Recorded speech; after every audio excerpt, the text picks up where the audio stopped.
Today I want to talk a little bit about disruption and what that meant at Target. Disruption is usually unwelcome.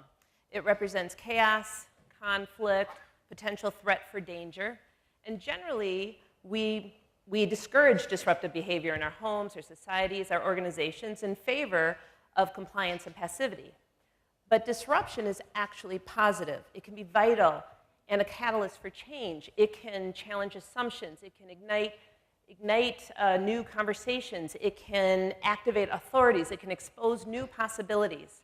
And it can be a unique light that shines a new perspective on an old challenge. The retail industry has been disrupted and is now facing the greatest transformation it has seen in the last 50 years. So I'd like to take a moment and just talk about that disruption in retail through a few different views. The first is that of the customer. The customer was once a captive in a store, beholden to the assortment that was curated by a merchant who told the customer what they wanted. Now the customer has access to an enormous amount of information, and they are in control of their own destiny in terms of what product, who they buy it from, what price, and how they get it. The store was once deemed successful in growing traffic and sales per square foot. Those are still very important, but now it's part of an ecosystem. It's a part of the total experience and needs to be valued in such a way. The inventory management is all about optimization and was often viewed in optimization per store, but now it is part of a network that needs to be optimized across the network, across all of the nodes of the network. And finally, technology. Technology was a back office operation that was there to provide support and stability, and now it is an incredibly important strategic avenue to drive the full guest experience, customer experience through the stores and through the ecosystem. In addition to this viewpoint, the business model and how we create value has also changed and needs reconsideration. And if you think about, there's three different elements I'd like to discuss that have driven the impact in how we consider to create value. First is customer expectations. The customer expects ubiquitous access 24/7 through a personalized platform designed for them and where they're able to order anything, anywhere, and have it delivered anytime. And they expect to be connected to a community of trusted advisors and trusted recommendations. Technology and new technology trends have also impacted the way we create value in the business model, including social media, mobile, analytics, cloud, new APIs, open APIs, and frictionless payments. And then in addition, the competitive landscape has also impacted the business model. Startups, many of you here have easier access to entry, have financial backing. The legacy brick and mortars like Target and others, we had to resort our capital investments into technology and other avenues to create a new experience. And then e-commerce players, pure plays who are actually the disruptors, are now considering physical assets in complement to their online assets. In addition to this, the customer pathway is also a complicating factor in this transformation, otherwise known as a consumer, the customer experience. So if you think about the three main functions of what a consumer does, browse, purchase, and fulfill, the avenues of delivery and choices amongst that has created an incredibly complex matrix.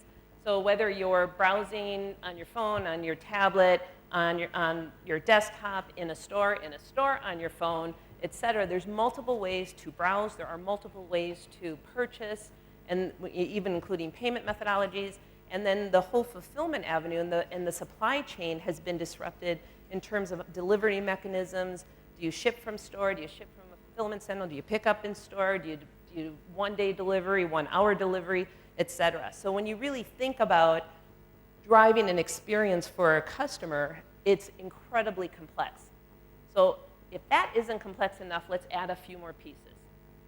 First of all, let's add 2,000 stores across North America. And how about 35 million visitors to stores in a week? And 1.5 billion transactions in a year, served by 366,000 team members worldwide. And that is Target. So how did we go about taking this disruption and this transformation and turn it into an opportunity? How did we get momentum? Well, you start at the beginning. And for us, we started at the heart of who Target is.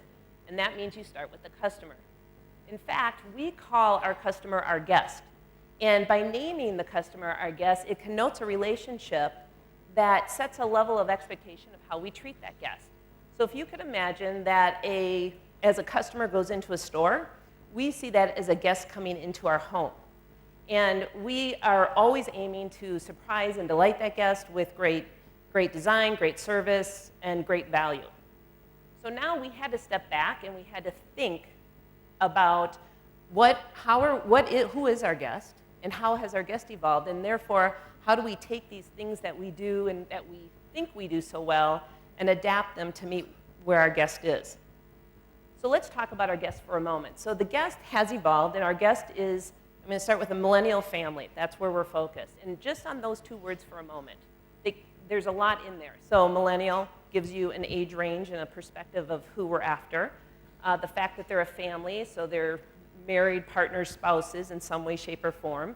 They have children, and their children are of a certain age, if you can imagine how that all fits together. And most importantly, it shows that there is purchasing power across the family. It's not just in the mom or in the dad. It actually is across the family, including the kids. Kids nowadays have much more purchasing power, and so we had to take that into consideration. They're also very tech savvy, always having a phone or something in their hand. They are worried about the health and wellness of themselves, of their families, and of their communities. They love to shop, so that's a very good thing.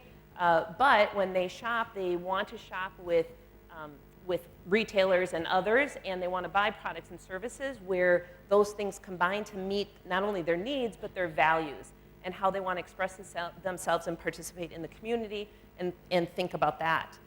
And then finally, they're time-starved. They are very busy, they're active, the kids are active, there's a lot of things going on, and so they don't have time for the things they really want, which is to be together as a family. So when we began to think about the evolution of the guest, and we thought about great things that we have designed, service, and bringing great value, how do we bring that together? And we discovered that we were really well positioned to really help our guests. And remember, I talked about our relationship and this caring for our guests. We care for them. And so it isn't just about bringing them products in a transactional model. It actually is about helping them live better lives. It is, and when living better lives means that they have time for their communities, they have time for their families, they have time to do the things they want to do. And we discovered that we can help them live better lives by simplifying their lives. We have the ability to provide simplification. So when we think about that, I think the best way for me to describe what that could look like is through the idea of what we call a Target run. And a Target run is when you're shopping at Target, what ends up happening, you say, I'm running to Target, or I'm going to do a Target run. Does anybody need anything? That's a Target run. And so the Target, let me describe a couple different examples of a Target run. A Target run of before, so you got to remember we have a millennial family. Let me set up a background here for a moment. We have a millennial family, let's say both parents are working. You have a couple kids, let's say one kid is about 8 years old, and another kid is about 3 years old, still in diapers. And let's say they're involved in some sort of sports, soccer, or music lessons. And so the typical week would go, people are working, and it comes Thursday. And the mom, let's go with the mom, she realizes she has a birthday party on the weekend, and she needs to get a gift. She's out, she doesn't have anything for dinner tonight, and she has to get a gift, she has to get dinner, she's out of diapers, she's out of some other staples, and boy, it's the end of the week, I'm really tired. Boy, I'd love something new just to jazz up my closet for the party this weekend. Boy, so I think what I'll do is I'll pick up my kids from daycare and after school care and then drop off my daughter at piano lessons. And for the 30 minutes she's at piano lessons, I'm gonna dash into Target, I'm gonna get all my stuff, I'll pick her up, I'm on my way. Okay, so that's the scene. So Thursday comes, I go about my business, I pick up my kids, I drop her off at music lessons, I got 30 minutes, I run to Target. Now when you go to Target, it's a big store, which has a big parking lot. So it's very rare that you get the front parking space. It just doesn't happen that often. So now you're in the parking lot, you come out of the van, you have to get your baby out of the van, you walk to the store, you go in, you put it in the cart, and you turn to the right and you go off to the grocery section, the food section. And you have to navigate your way. You have to decide, what am I going to get for dinner? What else do I need? I don't want to forget the milk. Don't forget the diapers. Don't forget the diapers. Don't forget the diapers. navigate all the corners, work my way to the back of the store. Now I navigate over to the infant section. I get my diapers. I check my watch. I've got 10 minutes.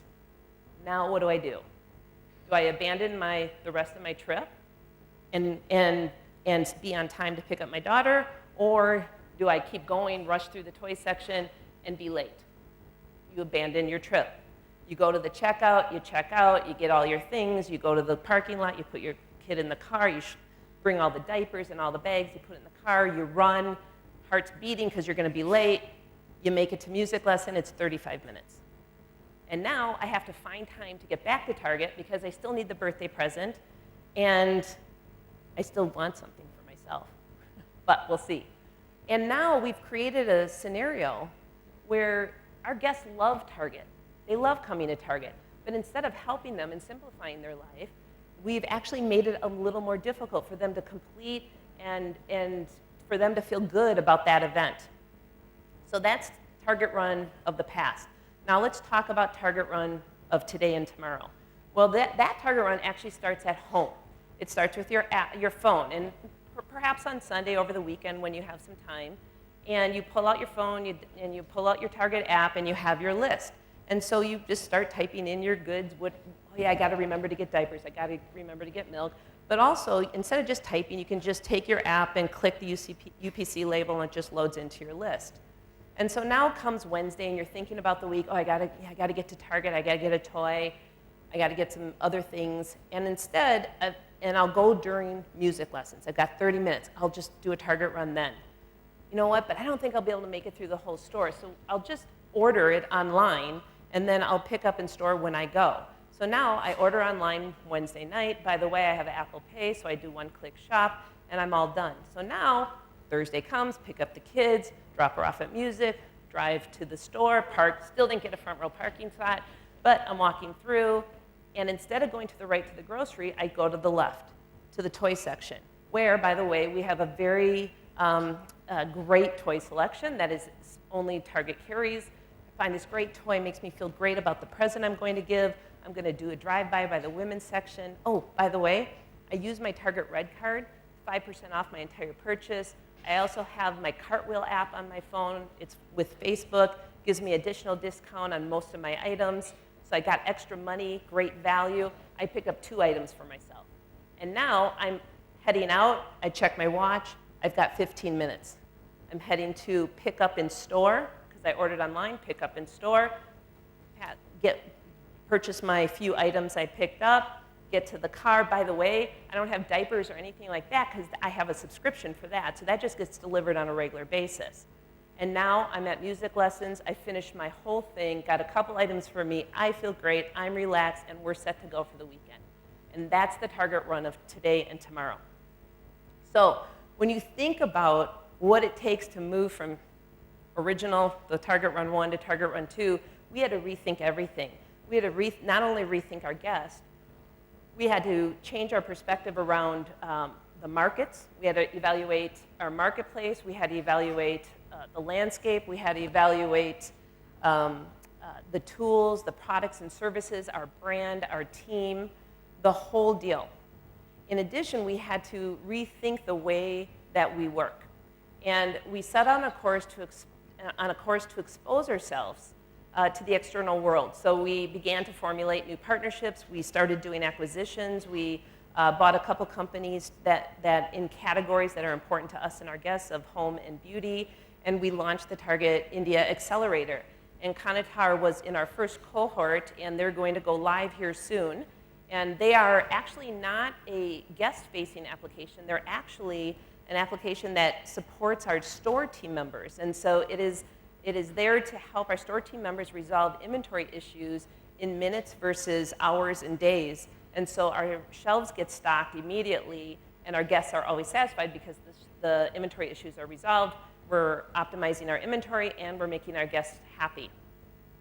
In addition, we opened up new offices. We went to San Francisco and opened up an innovation center. We went to Sunnyvale, California, and added an analytics team. We redid our office in New York and moved that down to Chelsea, and we're currently looking for additional locations elsewhere in the US. And one other thing that we had to do is we had to recommit as a leadership team. And I want to take a few minutes to really talk about that, because without leadership, none of this would have happened. It would be impossible to work through the complexity of change that this transformation is driving. And when I think about the last couple of years and the leadership and the folks that were involved, what really comes to mind is the boldness. That the boldness and the courage that it took to acknowledge where we were, to talk about where we were, to get others to acknowledge it, and to find a way to clear the way, the path, and move forward. And when I reflect on what they did, there's a few different elements that I want to share with you that really stand out that I hope will be helpful. One is the value of purpose. And in purpose, organizations need a purpose, and that's really important. But really what stands out here is about individual purpose and really understanding the impact you want to have. What value do you want to create, and how is that helping you in your organization, and how does it connect to your organization's purpose and the value and the impact of your organization? And bringing those together begins to create a powerful mechanism to start to create a future. And if purpose is what you're going after and the impact you're going to have, passion would be a way of thinking about how to do that. So passion is behavioral. It comes through, it shows when you're faced with somebody saying no. It shows when you're confronting adversity. It shows when you dig deep and find the resilience to keep going and the fortitude to stay to your vision. And if you can combine the passion and the purpose together, really that's, people can say no, but you can keep going. And it's really, really important. The third one would be problem solving. So in large organizations, you hear us talk about incremental change, and we're going to optimize this, and we're going to optimize that. And here's the deal. That is not going to cut it in this situation. There is no optimizing our way out of a disruptive and a transformation. And so what we learned is about finding problem solvers, finding new thinking, finding new experiences, and finding a way to bring them in to the organization so that we could leverage their experiences and turn problems on their side and come at them in another way. And we needed them in abundance.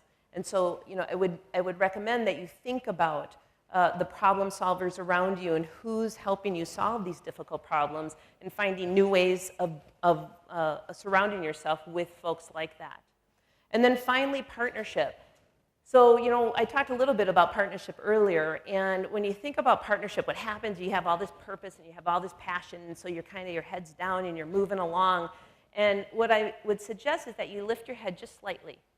And when you do that, to look across the way at others that can help you with your problem solving, that can bring in new experiences and new perspectives, and that you can join up in forces to co-create your future.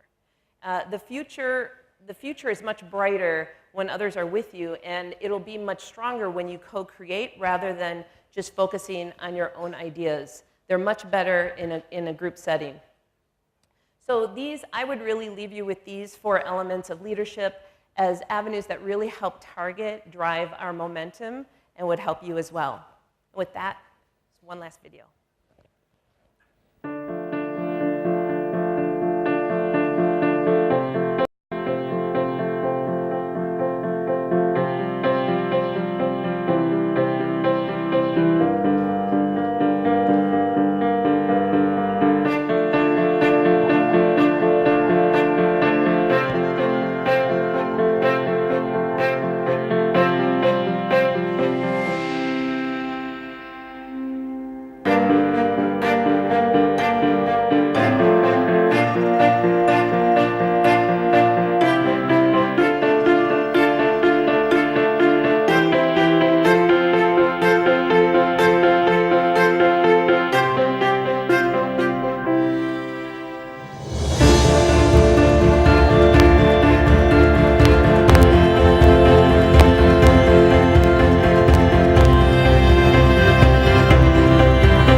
Thank you.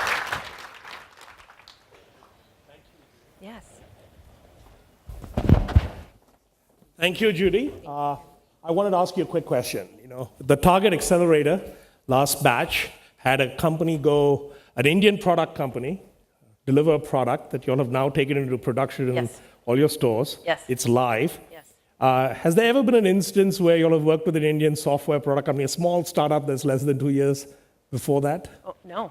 So it is, I just wanted to point out that for the first time, we're seeing an Indian software product company take a product and push it into production at a Fortune 30 company. It's less than 2 years old. That is unbelievable. And I've been in the software business for now 25 years, and I know how hard it was for me to get even a small SMB as a customer. And this is unbelievable opportunity for those. And I think the Target Accelerator is going to have many more batches to come, and we hope huge success, and we plan to support you all Our on that. pleasure. Thank you Our very pleasure. much, Judy. Thank you very much.